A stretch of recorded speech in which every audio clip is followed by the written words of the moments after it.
Hello everyone, कैसे हो आप सब लोग। तो यहाँ पे हम ट्रेड करना शुरू करेंगे। हमें ऑलमोस्ट फ्लैट ओपनिंग देखने को मिला, उसके बाद बैंक निफ्टी ऊपर जाने की कोशिश कर रहा है। हालांकि निफ्टी और सेंसेक्स में कुछ गैप अप है, लेकिन ये भी रेजिस्टेंस वगैरह को क्रॉस नहीं कर पा रहे हैं, जो कि अच्छी बात है क्योंकि हम यहाँ पे पुट साइड का ट्रेड बनाने वाले हैं।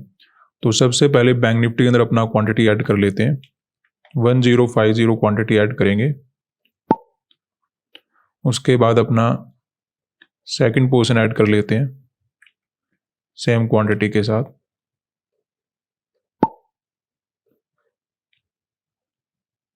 सेंसेक्स में ऐड करेंगे 840 क्वांटिटी और निफ्टी के अंदर ऐड करेंगे 1275 क्वांटिटी। तो यहाँ पे अपना जो ट्रेड बनाने का काम था वो तो कंप्लीट हो चुका है। अब हमें ट्रेड को सही तरीके से हैंडल करना होगा कि मार्केट के अंदर हमें प्रॉफिट कितना बनाना है, मार्केट अगर ऊपर चला जाता है तो लॉस कितना लेकर जाना है। वो बात जब हम ट्रेड बनाते हैं उससे पहले ही क्लियर होनी चाहिए। अगर वो क्लियर नहीं होगी तो फिर क्या होगा, हम ट्रेड को सही तरीके से हैंडल नहीं कर पाएंगे। इसलिए मैं क्या करता हूँ, अपनी जो क्वांटिटी है उनको एक रेगुलर क्वांटिटी के अकॉर्डिंग लेता हूँ, ताकि मुझे बार बार सोचना ना पड़े कि कितना लॉस रखना है, कितना प्रॉफिट रखना है। काफ़ी ट्रेडर ऐसा भी करते हैं कि मार्केट में क्वांटिटी वगैरह चेंज करते रहते हैं। अगर उन्हें लगता है मोमेंटम आज अच्छा होने वाला है तो वो क्वांटिटी ज़्यादा रखेंगे, अगर उन्हें लगता है मोमेंटम आज साइडवेज होने वाला है तो वो क्वांटिटी कम रख लेंगे। तरीका वो भी गलत नहीं है, लेकिन वहाँ पे बार बार थिंकिंग बनाना पड़ता है कि मार्केट के अंदर मोमेंटम कैसा होगा, या फिर आज एसएल कितना रखना है, टारगेट कितना रखना है। और जब हम इंट्राडे में काम करते हैं तो इतना टाइम नहीं होता कि हम इन चीज़ों के बारे में सोचें। हमें डायरेक्टली मार्केट के ऊपर फोकस करना पड़ता है कि मार्केट में ओवरऑल कैसा कैंडल बन रहा है, वहाँ पे मुझे कैसा ट्रेड लेना चाहिए। तो इसीलिए मैं फोकस करके काम करता हूँ कि मुझे इन चीज़ों के बारे में बार बार ना सोचना पड़े कि एसएल कितना रहेगा, टारगेट कितना रहेगा, क्वांटिटी कितना लेना है। ओवरऑल देखिए, आप कितना भी मार्केट को देख लो कि मार्केट में आज ऐसा मोमेंटम होने वाला है, हो सकता है उसके बावजूद भी मार्केट साइडवेज हो जाए और आप ये मान के चल रहे हो कि आज मार्केट के अंदर मोमेंटम नहीं होने वाला, फिर भी मार्केट के अंदर मोमेंटम होता रहेगा। तो ये जरूरी नहीं कि आप जहाँ पे कुछ एक्सपेक्टेड कर रहे हो कि मार्केट में साइडवेज होगा तो मोमेंटम नहीं आएगा, या फिर मोमेंटम आना है तो साइडवेज नहीं होगा। तो ऐसा मार्केट के अंदर चलता रहता है कि मार्केट में हम जो सोच रहे हैं वो मार्केट के अंदर ना हो। लेकिन फिर भी अगर हम रेगुलर तरीके से काम करेंगे तो जिस दिन मोमेंटम होगा उस दिन पैसा बना लेंगे, जिस दिन मार्केट साइडवेज होगा उस दिन मार्केट को हम छोड़ देंगे। तो अभी बात करते हैं कि यहाँ पे हमने पुट साइड का ट्रेड क्यों बनाया। देखिए, बैंक निफ्टी के अंदर आपको चार्ट में देखने में नजर आ रहा है कि जिस प्रकार का कंटिन्यू में सेलिंग देखने को मिला, काफ़ी स्ट्रॉन्ग सेलिंग है। कोई भी हमें यहाँ पे डायरेक्टली रिकवरी वगैरह का कैंडल बनता हुआ नजर नहीं आया। कंटिन्यू हमें सेलर मार्केट के अंदर आते हुए नजर आए। तो सेलर ने यहाँ पे काफ़ी अच्छा पैसा मार्केट के अंदर लगा रखा है। अभी हालांकि मार्केट ऊपर जाने की कोशिश कर रहा है, लेकिन जो यहाँ पे सेल वगैरह करके बैठे होंगे वो ऑलरेडी अच्छे प्रॉफिट में आ गए होंगे। मिडिल में 2 दिन का हॉलीडे था तो वो अपना प्रॉफिट वगैरह बुक करके चले गए होंगे। प्रॉफिट कौन बुक करके जाता है? रिटेल ट्रेडर की बात कर रहा हूँ। जो बड़े बड़े ऑपरेटर होते हैं उनकी बात नहीं कर रहा हूँ, वो अभी भी बैठे होंगे। अगर वो भागते तो आपको कैंडल अलग ही मिलते, ठीक है, वो अभी भी बैठे हो सकते हैं। लेकिन हम ज़्यादातर फोकस करते हैं कि रिटेल ट्रेडर ने क्या किया होगा। तो अगर किसी रिटेल ट्रेडर ने यहाँ पे सेलिंग किया होगा तो उसको काफ़ी अच्छा प्रॉफिट नज़र आ चुका है, तो मार्केट के अंदर वो अपना ट्रेड वगैरह कट करके चले गए होंगे। तो यहाँ पे रिटेल ट्रेडर का पोर्शन चार्ट को देखने में लग रहा है अवेलेबल नहीं होंगे। यहाँ पे सेलर हो सकते हैं, लेकिन इनके पास भी कोई बड़ी क्वांटिटी में ट्रेड मार्केट के अंदर नहीं होना चाहिए, क्योंकि 2 दिन का हॉलीडे रहता है।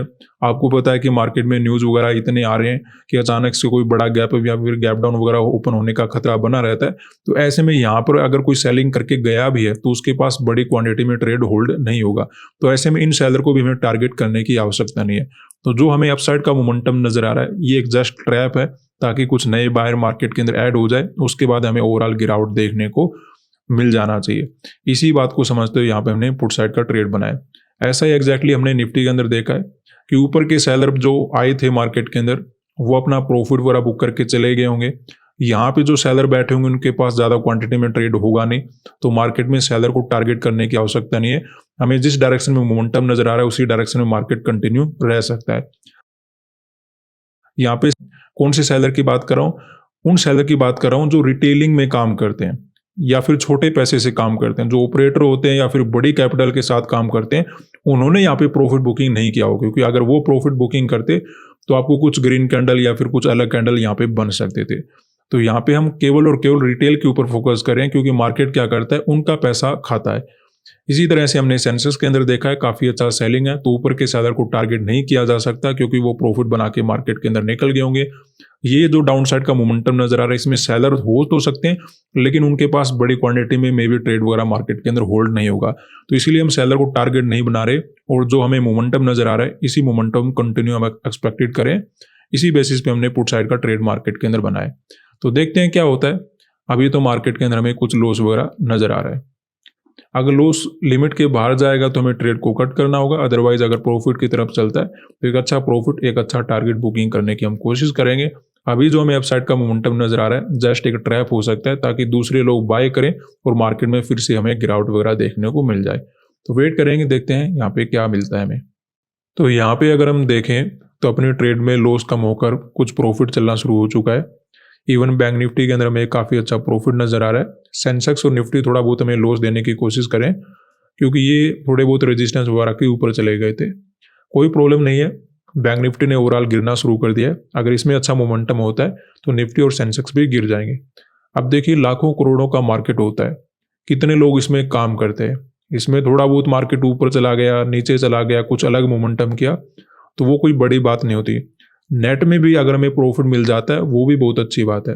तो ऐसे में ज़्यादा चिंता करने वाली बात है नहीं कि मार्केट थोड़ा सा ऊपर क्यों चला गया, क्योंकि बहुत बड़ा मार्केट है।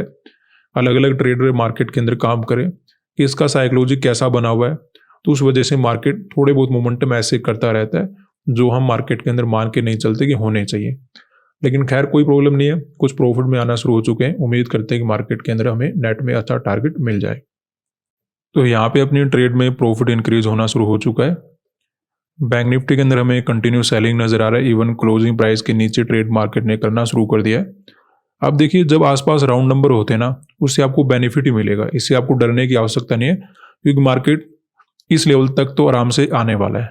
ठीक है, तो वहाँ पे आप आराम से टारगेट वगैरह अचीव कर पाओगे। लेकिन इससे भी अलग एक बात आपको याद रखना है कि जब भी राउंड नंबर होता है, वहाँ पे आप मार्केट का रिएक्शन नोट किया करो। वो आपको सीखने में काफ़ी हेल्प करेगा कि मार्केट काम कैसे करता है, कि राउंड नंबर के आसपास आकर मार्केट कैसे रिएक्शन देता है, कैसे कैंडल बनाता है, फिर कैसा मोमेंटम देता है। अगर आप इन चीज़ों को बार बार देखोगे तो ये चीज़ें आपको याद रहना शुरू हो जाएगी, जो आपको ट्रेडिंग करने में काफ़ी ज़्यादा हेल्प करेगी। तो ऐसे में जब भी आप ट्रेड वगैरह कर रहे हो, कोई भी राउंड नंबर हो आसपास है, तो उसको देखा करो कि मार्केट वहाँ पे क्या कर रहा है। तो अभी सेंसेक्स और निफ्टी ने भी गिरना शुरू कर दिया। तीनों इंडेक्स अगर एक साथ गिरेंगे तो काफ़ी अच्छा अपना प्रॉफिट बन पाएगा और टारगेट अचीव करने में टाइम भी कम लगेगा। तो वेट करेंगे, काफ़ी अच्छा प्रॉफिट हमें नज़र आ रहा है। तो यहाँ पे अपना टारगेट बुक कर लेते हैं, काफ़ी अच्छा अपना प्रॉफिट हो चुका है। अभी भी कंटिन्यू सेलिंग है, ऐसी कोई बात नहीं कि मार्केट में कोई ग्रीन कैंडल बन रहा हो। अभी भी हमें कंटिन्यू सेलिंग नज़र आ रहा है, लेकिन आसपास देखिए 55,000 का लेवल है और मार्केट में कंटिन्यू छोटे छोटे रेड कैंडल बन रहे हैं। तो ऐसे में दूसरे लोग भी सेलिंग करने के लिए पार्टिसिपेट कर सकते हैं। तो कभी कभी थोड़ा बहुत रिट्रेसमेंट वगैरह मार्केट कर देता है, तो उस रिट्रेसमेंट से बचने के लिए, और ऑलरेडी अपना टारगेट अचीव हो चुका है, तो इसलिए हम ट्रेड को बुक करके चले गए। बात करते हैं तो पुट साइड का हमने ट्रेड क्यों बनाया था, क्योंकि जिस प्रकार का चार्ट बना हुआ था, जैसे हमने शुरुआत में डिस्कस किया कि अपर साइड के सेलर को हम टारगेट नहीं बना सकते। यहाँ पे जो सेलर बैठे हैं उनके पास ज़्यादा क्वांटिटी में ट्रेड होल्ड होगा नहीं, क्योंकि मिडिल में 2 दिन का हॉलीडे था। तो ऐसे में कोई भी रिस्क लेना नहीं चाहेगा, स्पेशली उस सिचुएशन में जहाँ पे ऐसे न्यूज़ आ रहे हो जिस वजह से मार्केट में अचानक से गैप अप या फिर गैप डाउन ओपन हो जाता है। तो यहाँ पे बड़ी क्वांटिटी में किसी ने ट्रेड वगैरह नहीं किया होगा। तो ऐसे में इसी डायरेक्शन में मार्केट कंटिन्यू रह सकता है। इसी बेसिस पे हमने दोनों तीनों इंडेक्स के अंदर पुट साइड का ट्रेड बना लिया था। निफ्टी और सेंसेक्स थोड़ा बहुत ऊपर चले गए थे, लेकिन बहुत बड़ा मार्केट होता है, थोड़ा बहुत ऊपर या नीचे चलता रहता है, लेकिन ओवरऑल डायरेक्शन हमारे अकॉर्डिंग रहा। अकॉर्डिंग टू एनालिसिस हमें काम करने का मौका मिला। आज के लिए इतना ही, धन्यवाद।